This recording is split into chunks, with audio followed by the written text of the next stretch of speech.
सदा शिवलिङ्गम् देवमुनि प्रवरार्चितलिङ्गम् कामदहं करुणाकरलिङ्गम्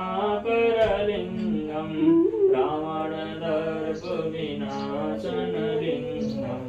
तत्प्रणमामि सदा शिवलिङ्गम्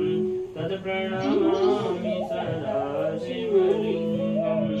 सर्वसुगन्धिकुलेपितलिङ्गम् बुद्धिविवर्धनकारणलिङ्गम् सिद्धसुरासुरवन्दितलिङ्गम् तत्प्रणमामि सदा शिवलिङ्गम् कनकमहामणिभूषितलिङ्गम् मणिपतिवेष्टितशोभितलिङ्गम् दक्षसूयज्ञविनाशनलिङ्गम् तत्प्रणमामि सदा शिवलिङ्गम् तत्प्रणमामि सदा लिङ्गम् कुङ्कुमचन्दनलेपितलिङ्गम् पङ्कजहार सुशोभितलिङ्गम्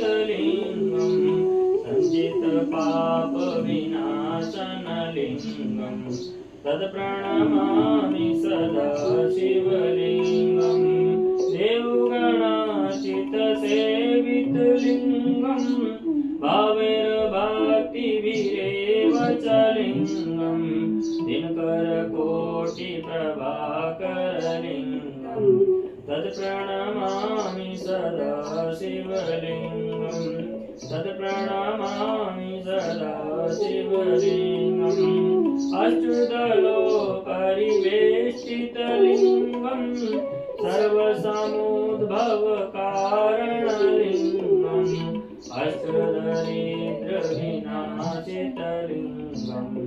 तत्प्रणमामि सदा शिवलिङ्गम् सुरगुरुसुरवरपूजितलिङ्गम् सुरवनपुष्पसदार्चितलिङ्गम् परपरं परमात्मकलिङ्गम् तत्प्रणमामि सदा शिवलिङ्गम् तत्प्रणमामि सदा शिवलिङ्गम् तत्प्रणमामि सदा शिवलिङ्गम् लिङ्गाष्टकमिदं पुण्यं यः पठेत जीवदन्निधौ शिवलोकमवाप्नोति शिवेश्वरामोदिते श्रीशाम्ब सदाशिवाय नमो नमः प्रार्थना पूर्वक नमस्कारान् च समर्पयामि जगदम्बिकायै नमो नमः।